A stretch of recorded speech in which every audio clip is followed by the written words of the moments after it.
He's he stayed there, and it wasn't like an easy journey. Like let's get this straight. Like he was a dishwasher and he was a waiter, and then he worked his way up slowly and started cooking in the kitchen, and then he became the maitre d' because my father's skill was with people.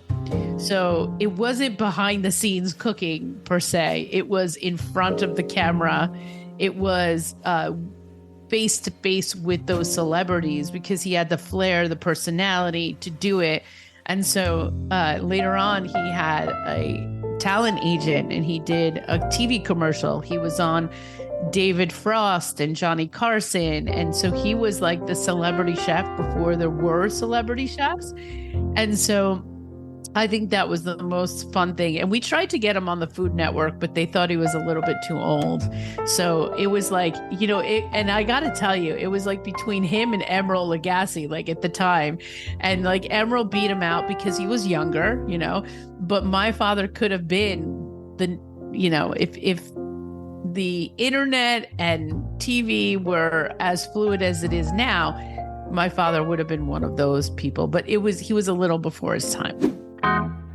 Hello, everybody. Welcome back to Living the Next Chapter. I have a new friend here on the screen with me for recording today.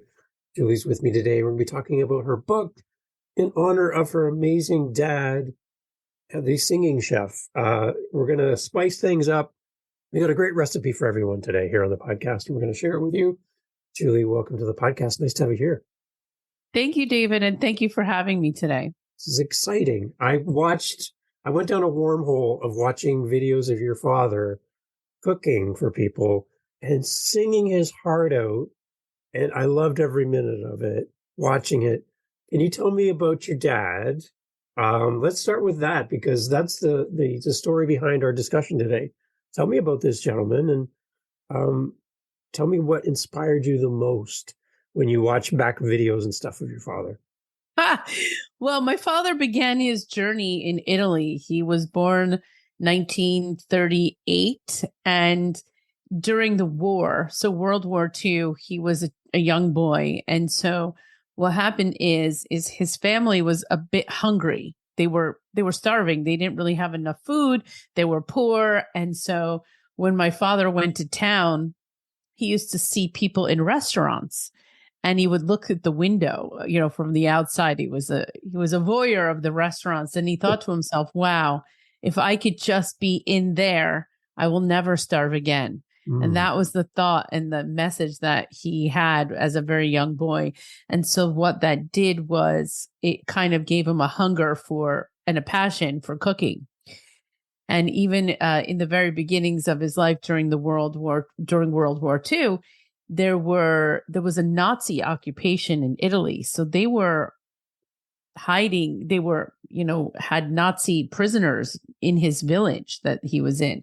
The Jews were hiding, actually, not the Nazis. The Nazis were having an occupation in the town that he was in, but there were Jewish people that they were hiding. My family was hiding Jewish prisoners. Wow. And so what they would do is they would give them food. And so my father would take some of the food that he had to eat and gave it to them because he was starving and they were starving, but they were hungrier than him. So he felt that because they were hungrier than him, he wanted to feed them. So this kind of fueled my father to really lean into wanting to work in the restaurant industry, because that's all he knew is all, when you're in pain and you're hungry, you always have that in front of you. And so my father's big message was, I just want to help the starving kids in the world. That was really what he wanted to do.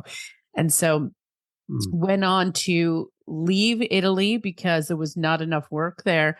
He went to Switzerland and then found himself on the Orient Express. He worked on the Queen Elizabeth. And then he made his way over on the Queen Elizabeth. It's like one of those love stories where he met a woman on the Queen Elizabeth who brought him to the United States. Wow. And he was going to live happily ever after, but then he had a twist of fate and, a lot of bumps in the road. So the story goes, that's how he got to America. And so the book is called Stay on Course, The Life and Legacy of Ennio Riga, Chef of the Stars. And what happened was um, my father, and I'm leaving out some of the story. I will go Good. back to the story. Okay. But what happened is when my father found out that he was dying, he was diagnosed with stage 4 lung cancer. He was like, oh gosh, I have to finish my book, because he had started to journal his life when he started to have a stint with celebrities. So the next round of events in his life were when he would go to Switzerland, the Orient Express, later on working at the Waldorf Astoria in New York City, the CBS building, and then he worked at the Resorts International from 1980 to 1984. For some reason, my father's theming of his life were celebrities. So he would run into celebrities or royalties or whoever. It was just amazing to see how many people my father interacted with. And in the book, I list out all of these names, and there's like 82 or 85 celebrities that he connected to. And so that is the excitement part of the book. And like you said, my father was made famous for this thing called the fruit flambe. And so he would cut up fruit, sing, and do a dance. And this was what he did tableside for these celebrities. So what you saw on that video, Right. he did tableside for Frank Sinatra and Liberace Come and on. Tony Orlando and, Tom Jones, and the list goes on and on. And so that was what he was journaling, his pictures with those celebrities, the stories, and so on. And so here we are. That's amazing. Okay, so tell me more about the man at home. What was he like? What do you remember about Dad? That growing up was that thing that just kind of, we all kind of look up to our fathers, but there's something special about this man. Tell me what that was for you. Yeah, I mean, and I think that's a really good question. My father was working a lot. Yeah. So there was very, very little time I had with him. Most of the times we spent were around the kitchen table or the dining table. Like that's where we spent our time. So Sundays were big days for eating at my house. My mother would cook all week, but on Sundays was my father's day. He would make brunch and he would make dinner for us. And, just like that was a special time. Like he just had this amazing flair to just make whatever we wanted. And it was always so delicious. And so just his passion around food and also parties. We did a lot of parties. So we had specific parties that we did through the year. So that was a big deal. Like everyone remembers, like on Christmas Day, we had a party. And it wasn't just like, 5 people coming over. It was like the whole world coming over, and it's like buffet style. And this party would go on for hours and hours into the nighttime. And then every year we had a barbecue on my birthday. That was the other big event. So every year I had a barbecue on my birthday. But yeah, it's just my father around service, hospitality, food. And, later on, I got to know him a little bit better. I would say after I graduated college is when I really started to get to know my dad. He had a restaurant that I used to go to on the weekends because that's where he was. So I would spend like a full Saturday night there and just like, being around him. But he really had this mantra that if you love what you do, you'll never work a day in your life. And so my father really loved what he did. That was his passion. It was his purpose to serve others. And so he really was serious about that. And I think that's one of the things I carry with me still. Amazing to go back, and when I said that as a boy looking through the window of the restaurant, that if I could just get in there, that's where everything's going to be for me. That's where my spot is. And then he found that spot and he stayed there. And He stayed there. Amazing. Amazing. He stayed there, and it wasn't like an easy journey. Like No.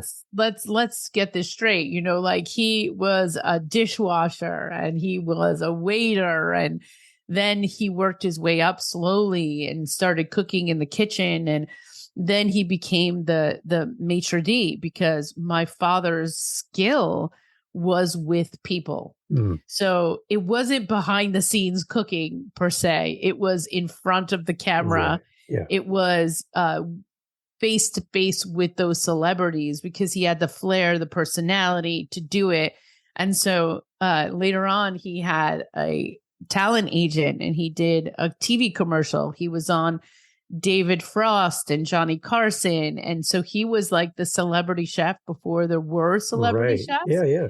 And so I think that was the most fun thing. And we tried to get him on the Food Network, but they thought he was a little bit too old. So it was like, and I got to tell you, it was like between him and Emeril Lagasse, like at the time. And like Emeril beat him out because he was younger, but my father could have been if the internet and TV were as fluid as it is now, my father would have been one of those people, but he was a little before his time. So tell me, at what stage was his journaling and the book at when you kind of came in and took it to completion? How far had he written? Did he leave lots of work for you to fill in the blanks? Kind of give us an idea of what you were given to start with. Oh, I love this question. Okay, so I was given 100 pages in a Word document. Okay. Well, maybe it was 100, like it was like just huge letters. Like maybe it was 20-point font he wrote, and I think it was like 100 pages or something. I don't know. He gave me stories, so I did get stories. And I did get his journals. When I say journals, I mean like picture journals. Like he took the things that people wrote about him and put them in a photo book. So I had photo books, I had photos and the stories. And so what happened is when my father found out he was sick, he was working with his nurse. And so every day she would come over and they would sit at the dining table. She was from Brazil, so they both were not native English speakers. And so my father would tell her the stories and she would type them. And then in October 2015, I got an email that said Ennio's book. And so I was like, Dad, what am I supposed to do with this? I'm like, What am I supposed to do with this, Dad? He's like, I don't know, Julie. You fix it, you finish it, you do whatever you want. And I'm like, oh, okay. All right. Whatever you say, Dad, I'll do what you want me to do. So I ignored it. And I ignored it and I ignored it. And at the time, my father's dying, so I'm in no headspace to start writing a book. And so fast forward to February 12th, 2016 is the day my dad passed away. And I was just like, okay, I have to pick this up again. And so I had this like full conversation with myself, like, what am I going to do? How am I going to do it? I'm not a writer. I'm not equipped to write a book, but what is the first thing I need? And the first thing I thought in my head is I need money. If I have money, I can write a book. Anyone can write a book if they have money, right? They just hire people to help them. So I quickly put a GoFundMe page up. I sent this GoFundMe to everyone I knew that knew my dad and said, listen, in lieu of flowers, donate to this fund to help his lifelong dream come true. Nice. And so I got about $4,000 from people that donated to the book. And then I was on my journey. I was on the way. The book was paid for. I paid a couple $1,000s, but that wasn't like, that bad. Yeah. And so I was able to then hire people. I hired 2 book coordinators because we had to take pictures, match them with the stories. We had to fact check a lot of things because it's a biography. So we did a lot of fact checking. And then I hired another person who helped me like read out loud the stories because we had to make sense of them. And like, you sort of have to do that with a person like out loud because some of those stories are dialogue. So it's just helpful to read it out loud. So we did that together. And then after that, I had another editor who was like a real professional editor that helped me with that. And then a line editor and, all those other things that go along with the book. But it was quite a journey. It took me 2 years and I did it on the side. I did it after my job and, having a kid, and I was just newly married as well. So it was 2 years of that and we did it. We got it done. And the one thing we talked about before we hit record is you celebrate Father's Day in a unique way around the book. Can you talk a little bit about what you do? Yeah, sure. So every Father's Day, I try to do something to honor my dad. I try to honor him on the special days. And so this particular day, Father's Day, I try to do a book signing or talk about the book. It just re-energized the story of my father because I feel like if you keep people's memories alive, they are still alive with you. So I want to carry that momentum forward and knowing that although he's not here, he lives in my heart. And, it is just the way that I celebrate his life. So on Father's Day, I try to do something. One time where I was working, we did a big luncheon and they used all my father's recipes and we had Nice. the videos playing up on the screens and it was just so much fun. I did a talk with the staff of the restaurant about the book and I gave away the book. And so things like that I do to remember my dad and keep him alive. Great. It's great. So in the book, what are we going to find? We're going to find stories. We're going to find photos. What else is included in the book that we might not be expecting?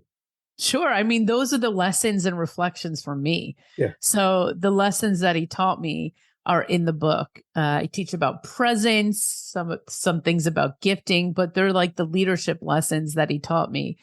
And his quotes and the famous Ennio Riga quotes, if you love what you do, you'll never work a day in your life. And if the world falls down on your shoulders, brush it off and keep going your way. Stay on course. I love it. And so stay on course. That now makes sense as well, because I'm looking at your website while we're talking and there it is. Stay on course. It's right there in front of me. So, is that the correlation then? Is that it? It is. And that's the thing. My father, I racked my brain about, how am I going to name the book? What is the name going to be? And my father had survived and thrived through many different adversities in his life. And I had too. And so my father, as I got older, became my coach. And so I would call him almost every day. He was a really great coach. My father became my best friend as I got older. That's just the way it kind of happened. And so because he said to me, Julie, I live my life through you now. Like when he retired, he lived vicariously through me and my adventures at work because he was like so into work and all of those things. He just loved hearing about it. So I would call him and tell him what would happen and he would give me advice and things like that. But it was definitely something that he was passionate about. Amazing. Are there any recipes hiding in this book? Of course. Oh, okay. Any ones that you're like, when you buy the book, I would really recommend this particular recipe. Anything stand out to you that's one of your favorites? I mean, the fruit flambe is in there. Okay. I don't know what that like when you start flambeing fruit, it's just, and then you put it over ice cream. There is nothing better than it. It's so good. It is so good. So yeah, I mean, the stay on course thing, it was a play on words, right? So I used it as courses, meal courses. So we do a whole thing in here about meal courses. And then it also is about, what he would say to me. And he would say this to me all the time, stay on course, stay on course. I love when you do his voice. That's great. I have to. I can hear it. That's what he sounded like. You got to know what the man sounded like. And, in the book, I try to leave his voice. So like when you're reading the book, you almost hear that accent. Yeah. I love that. But that was also a point of funniness, when he would say something and we would be like, what did you just say, Dad? Like what? And for some reason, because he was so funny that we would just laugh. And there were so many times where we had a lot of fun. We had a lot of fun. Amazing. So now that the book is out there in the world and people are reading it, people are loving it, what does that mean to you as a daughter, honoring your father with this project? Do you feel like you've met the expectations you set for yourself for this? For this particular project, yes. Yeah, oh, good. Yes. And in fact, my mother was very funny. She was so funny. She said, Julie, a lot of people say they're going to write a book, but not a lot of people write a book. And I kept asking my mother for money to help me. I'm like, Mom, can you just like throw me a little money to help me write the book? And she kept saying no. She's like, no, no, no, no, no. And that was the reason why. That was her why, because a lot of people say they're going to write a book and not a lot of people write a book. So in her head, she didn't believe me that I was doing this. And she said that the entire family was betting against me that I was actually doing this. Wow. Yeah, Wow. that was the support. So you see what happens when Yeah. my father dies. That's the support system I had. And so the thing is, I was like, Mom, first of all, people donated money to me. Like, I can't let them down. That was never even an option in my head. I'm glad she didn't tell me that until after. Yeah. She did not tell me that until after, because that would have really thrown me off, but because I was working so hard to get this thing done. And, when I got it done, everybody was like amazed. They're like, no way, she didn't really do this. And I'm like, yeah, I really did it. Like, I really had the goal and I really completed the goal. And so it does take grit and it does take a big why. But my father's legacy was why enough for me to do this.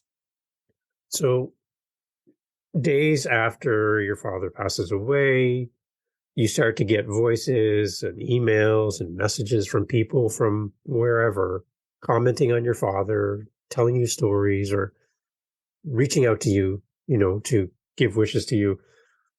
In that moment, you kind of step back as a child and you just kind of watch people gather around your father, and you really don't even know who some of these people are, but he had a way of touching them in a special way. Right. And they feel like they need to share the story to you about how your father impacted their life. And the one thing I find is that we as humans seem to do that after the person is gone. And very Mhm. rarely do we hear those kind of thoughts about how we impact people while we're still here. Oh, I like that. Right. Yes. And Yeah. I would love to see people celebrate each other while they're still in the room and still able to hear how much you mean to me. Right. Wow. So Yeah. when you're kind of gathering around in those early days after losing your dad, did any kind of story or anything kind of surface to you that you didn't know or surprised you or Yeah. um, or affirmed that you're on the right path to write the book? Was there any kind of Yeah. story that kind of jumped out for you? Well, there were a bunch of them because, part of what happened was I got to know a different side of my father that I never knew. Like, it just was like, my father used to say to me, Julie, I raised all of these children. I'm like, what do you mean? I never understood what that meant. Like, Dad, you raised me, right? But no, he raised up chefs, future chefs, Right. and he raised up future restaurant leaders, is what he was talking about.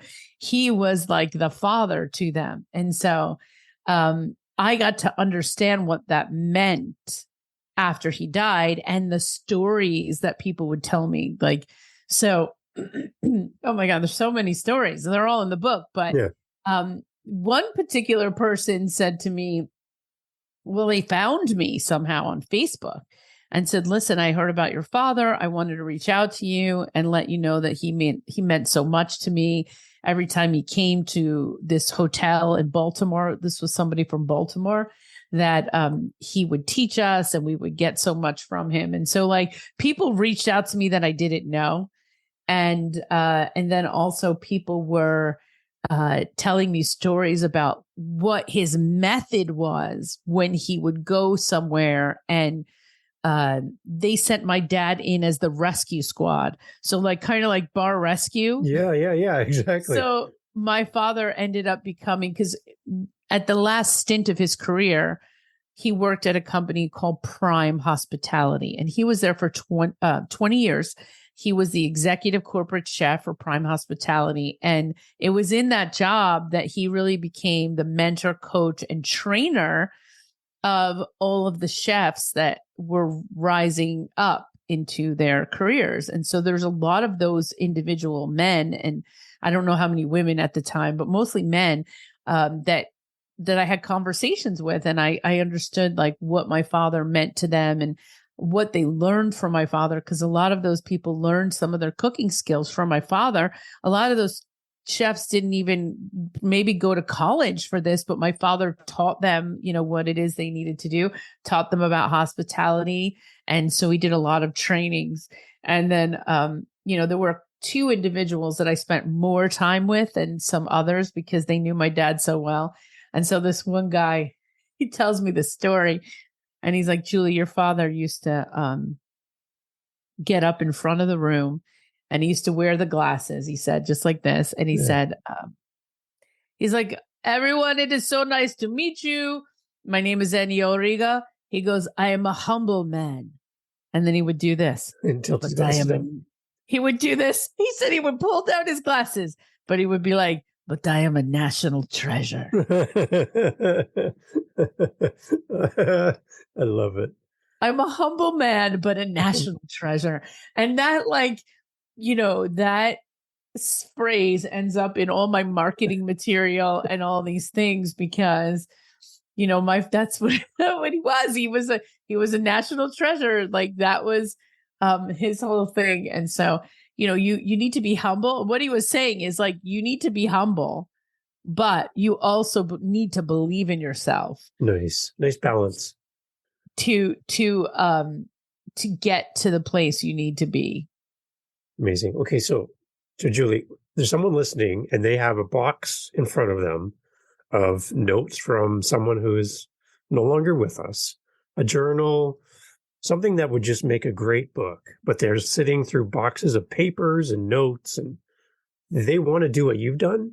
They just don't know where to start and they're looking for some advice. Any suggestions on where to begin turning all these memories into something that you can share in a book form? Where would we start? I mean, I think first of all, you need to read all of that. Take a minute to read it. And when you're reading it, I would start looking for themes. Okay. I think you want to look for themes and write those themes down and see if the themes start to pull a thread through the story. And so that's really what you're looking for. You're looking for what is the thread that pulls it all together. Because at the end of the day, if you're writing a book and you want to market a book, you need to have that messaging. And so you want to start with that kind of beginning with the end in mind. And so my father's theme and thread was all these celebrities that, kept appearing in the content of the book. And I'm like, wow, this is really like, it's almost like these celebrities are following you through your journey. And every place you were, we can see a common theme. And so I would start there. And then from there, from the common themes, you can begin to flesh out an outline like that becomes your table of contents. Once you have the table of contents and the outline, you can fill in the blanks for the chapters. Right. But I think it's that very first moment in time where you really want to start to get the essence of what this is. What is this project called? What is the theme and thread? And if you can say what that theme and thread is in 15 words, you have a book. Great advice. Perfect. That's exactly what I was hoping to hear. I love the thread. I think that's one thing people might not be thinking about. They just have a pile of stories and they're trying to make it make sense. But yeah, look for that thread. Look for that thing that ties everything together. And you probably know that relative better than anyone. So you can probably add some of your stories and kind of complement what's already been written by someone else, right? From your recollection, which is kind of an interesting way to tie that together too. Yeah. And that's where I come into the story because, at the time, my father had been discussing this book for a long time. It wasn't a new scenario that all of a sudden this book arrives. My father wanted to do this for years and years. And he said he wanted to do it. And I said, Dad, I'll help you with it. I kept telling him, but I'm like, but you have to put some money into it. Even if I were to help him, you still have to pay money to write a book. It just doesn't, you can't just write a book, And so nobody was willing to give me any money at any point in time. So I just had to take the rein on myself. But now that the book is done, my father's not here to tell me exactly how he wanted it. I did it as best as I could because I also want to be able to carry the story and be able to talk about it also from my perspective. So I did add in the lessons that he taught me in here. Nice. And so the reflections from me at the end of the book, I give reflections from others. So I did interview people to get another perspective from certain individuals that were very close to him. There's like all kinds of pictures here. This is from all the staff that he had from Prime Hospitality that worked with him, and a little bit about the television commercial that he did when he was on Chef Boyardee. And like, here's the little, this is the thing with Regis. Yes, I love that video. That was amazing. Yeah, Regis was really fun. And some of the things I don't really have, like I don't have the Johnny Carson tapes. You know, some of those things were really before we really had access to videotape things. Mm-hmm. So, you know, and it's funny because I can remember the day my dad was taken to New York City to go do that Chef Boyardee commercial. We have that Chef Boyardee commercial, but that Chef Boyardee commercial was played in every single state in the United States, and that ran for quite a long time. Yeah. People knew my father from that commercial. People say, like, if I talk to people, they'll be like, oh my God, I remember that commercial. Yeah. I remember that commercial. And like the other thing is in our house, we had this thing called the Wall of Fame. And so in my basement, I had all these pictures. There were so many. In my mother's house now, we have the pictures of all the celebrities that he was with. And so this was, you know, when people would come to my house and be like, oh, come see the Wall of Fame with my father. And what happened is that the company that he worked for, Prime Hospitality, eventually did a restaurant with his theme. It was called Ennio's Riga. It's an Italian trattoria was the name of the restaurant. And so when you walked into that restaurant, there were all the pictures of all the celebrities as well. So what a great thing. That's amazing. I love that. So, okay, again, I'm on your website, stayoncourse.io. Can you tell people how this kind of complements the book and complements what you do? Because I'd love to send people over here as well. Can you talk a little bit about that? Yeah. So I'm an executive coach, trainer, and speaker, professional speaker. I do professional speaking events throughout the country, and I talk all about staying on course, being present, focusing on your purpose, and just being persistent and persevering through the storms of life. So I do all different kinds of workshops and trainings on that. And then I was also a TEDx speaker. So I did definitely get on the TEDx stage. And of course, the talk was discover your purpose and stay on course. And I really just lean into the struggles that I've had in life and connecting into my father's purpose as well. And a few years, actually not a few years ago, last year, I started a podcast called Stay on Course Ingredients for Success. And so you can get to my podcast by going to stayoncourse.studio. And so I interview thought leaders across the globe on their specific ingredients for success. And that's been super fun to learn from all of those different thought leaders. And as we're talking in the background, you have a nice little setup there, a little shelf with some books. I see a book off to the side there from our mutual partner in crime, Julie. Let's give her a little shout out here at the end as well.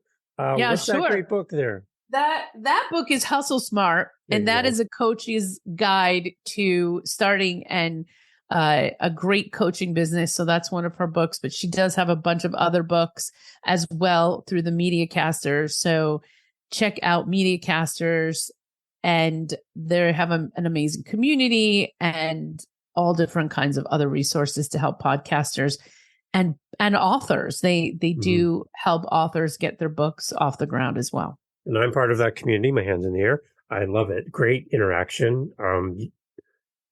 Amazing people there. Really, really great. If you're looking for a community around content creation, highly recommend it.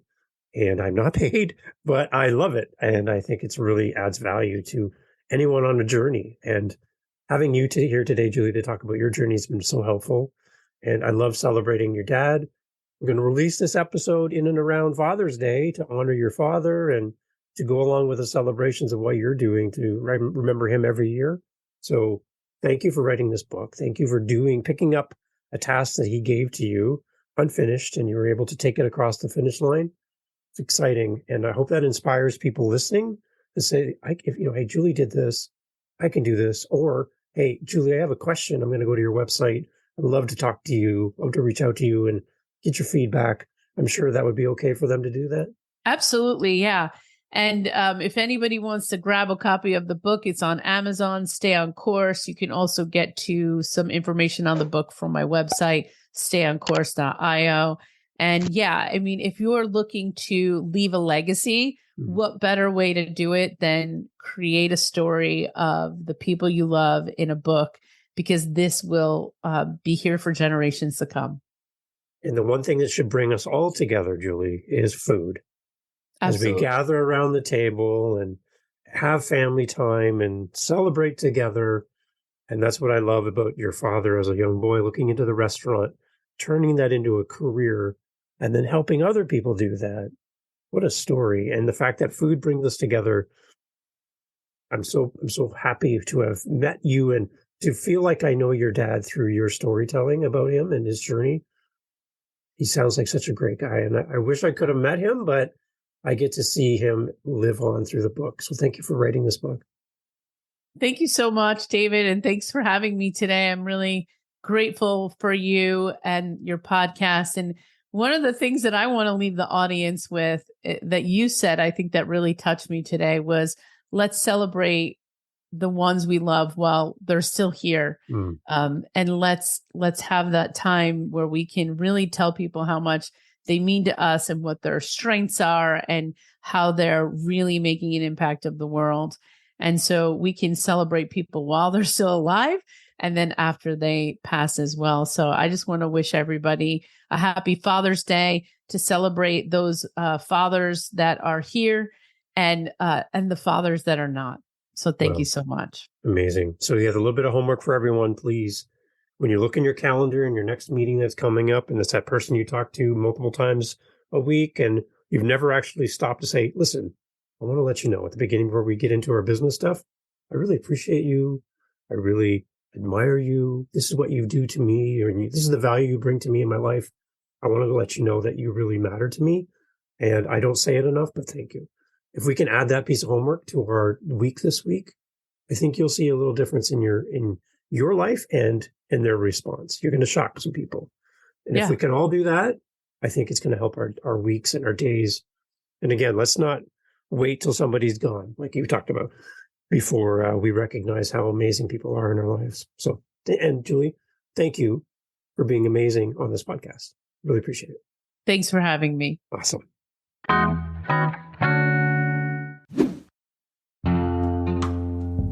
Okay, well, thank you for being here on Living the Next Chapter. I hope you enjoyed this episode. We enjoyed having you here on the podcast.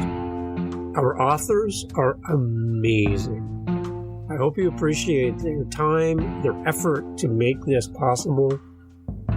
If you know an author, if you want to recommend an author, that's a good idea. Hey, if there's an author that you really would love to hear about or hear from, if you tell me, if you send me a message, you speak pipe on our website, livingthenextchapter.com, send me an email, go over to livingthenextchapter.com, send us a message.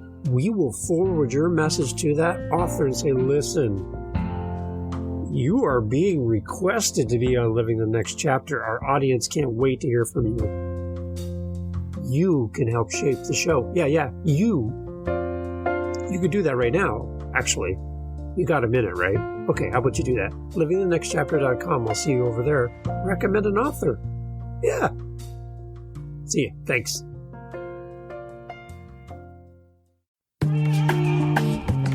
Mindshift Power Podcast, the podcast for teenagers and those who work with them. There's a huge problem in America today. There's a very large disconnect between teenagers and the adults who work with them. I'm looking to bridge that gap with real, raw, honest conversation, not held back by the chains of political correctness. You cannot solve a problem you do not understand. Want to understand teenagers today? Listen to this podcast. This podcast is for teens in the U.S. and Canada. To To learn more, go to fatimabay.com/podcast or just look for Mindshift Power Podcast on any listening platform. I look forward to you being a faithful listener.